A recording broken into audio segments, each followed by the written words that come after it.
Growing up with Rugrats was amazing, guys, but you know what? I never had a screwdriver talk to me like Tommy's did. Righty-tighty, lefty-loosey. You know, on second thought, no, burn it.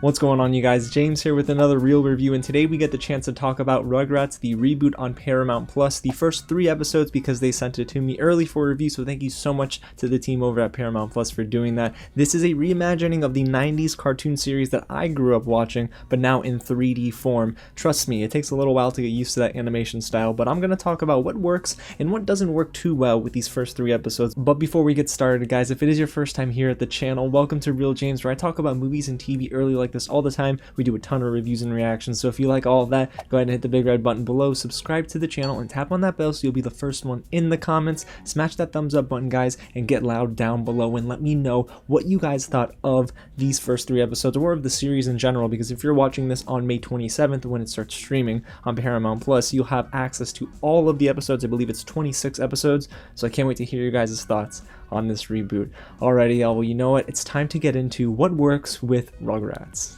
Now, right away, what jumps out at me with the first episode is that it's 43 minutes long. You heard that right, 43 minutes, but it's a double bill episode and only has one title, Second Time Around, which made me feel really nostalgic. I won't lie, the entire time I watched this episode, I was feeling incredibly nostalgic. And the summary for the episode is Tommy leads the babies on a daring adventure to help Chuckie after Chuckie's big attempt to be brave goes horribly wrong. Now, this is definitely one of those episodes that does tell a story, and I really appreciated the fact that there were a few subplots here, but the overarching plot really was effective, and that's one of the things I loved the most about this first episode. It was just a great way to introduce the new elements of this reboot, and even though it took a little while to get used to the 3D animation style, I found it charming and cute. It worked for me, and it was really nice to look at too. There were some beautiful shots here, including Chuckie and Tommy hanging off a dinosaur tooth. You'll understand it when you watch the episode, but man, it was just so cool that it started off on a strong note as well by paying homage to Jurassic Park, so you can tell that the series is self-aware. And from a directing standpoint, I thought that shifting the aspect ratio after the kids finished playing Imagination was a really good touch. And guys, even though this is a completely new look for Rugrats, I do think that there's enough familiarity here, especially with the original voice cast coming back for the most part,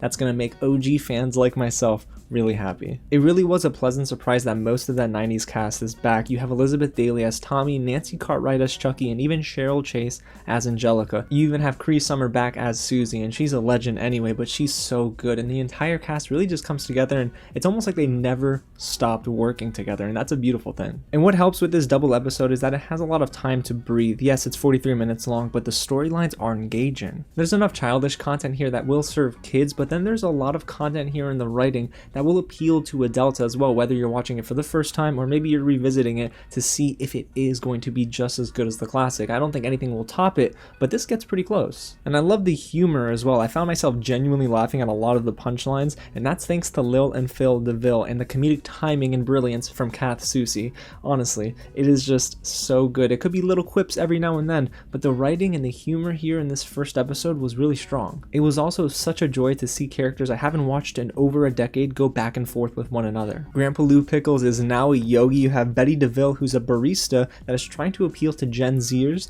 and then you have the Cartwrights, who are just as charming as ever. And one more thing, you guys, the reboot is also self-aware with some writing that might go over the heads of a younger audience. They made a Rage Against the Machine joke, and there's even a dating app that Grandpa Lou Pickles uses called Silver Beagles. That segment cracked me up, but what I found most intriguing was that the writing was progressive. It had some elements here that alluded to LGBTQ plus representation. Even though it was brief, I still liked that the series dove into that a little bit. It shows that this reboot is definitely taking stuff from the past, but showing that it lives in the present. So there's only one knock that I do have against the double episode premiere, and that's in the second half. It was more hit and miss. The story does run out of steam towards the end, but the good thing is when I started to feel like I was exhausted with everything and the story was done, yes, the end credits ran, so at least it didn't overstay its welcome. So now let's talk about episode 3, you guys. It's 22 minutes long and it has 2 stories here, Lady Declutter and New Puppy. The former is much more enjoyable than the latter, but guys, I will have to say we're gonna have to start with the negatives because I think that episode 3 is a complete departure from that first episode. The writing definitely took a dip in quality, and there are a lot of stories here that are just surface level, and the humor is definitely scaled back. Everything that worked in that double episode premiere does not work in episode 3. It's actually no nowhere to be found, sadly. There's less of a cohesiveness, with the writers taking swings that usually result in misses, and even the dad jokes. You guys know that I love my dad jokes, but when Stu Pickles makes dad jokes in this episode, they just don't resonate with me. And then what I think is my biggest complaint with episode 3 is how much of it felt like filler. In a 26 episode season, guys, I can expect some filler episodes, but this just wasn't engaging enough. I just never was interested, and sometimes I felt bored, quite frankly.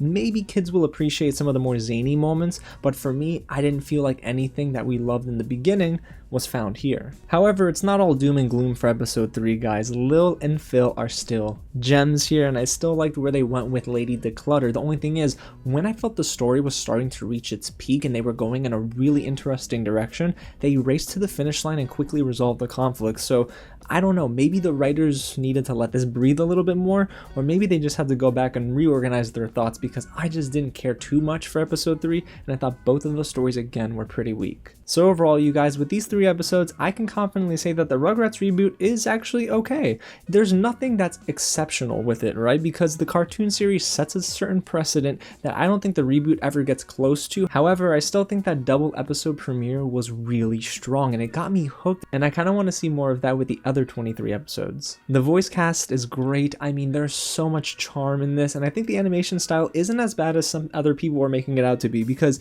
I never thought it looked bad anyway in the trailer, but some were saying that this is just too weird for them. And yes, it's kind of a shock, but it made me smile nonetheless, and I still think it's clean, it looks good, and it's gonna appeal to kids with some humor that will appeal to adults as well, and that is the sweet spot you want to be in if you're a reboot for such a classic series like this. Now, episode 3 does worry me a little bit, because I'm afraid they might go more in that direction than they did in the double episode premiere, but I still am going to try and give it a shot. I don't know, guys. I want it to be great. I just have a sinking feeling that maybe, just maybe, they'll go in that direction that they did with episode 3, and if that's the case, this might not just be anything other than a series that is fine, but still, I had a decent time with it, and when I tell you I went down nostalgia lane many times, trust me, I did, and that theme song is still stuck in my head, guys. But I need to know what you guys have to say about this. That's my real review of episodes 1 through 3, so go ahead and get loud down below and let me know, were you impressed with Rugrats 2021,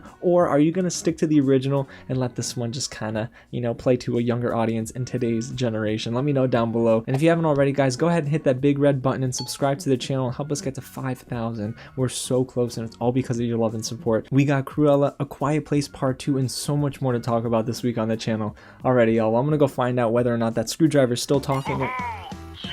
This is getting so weird now.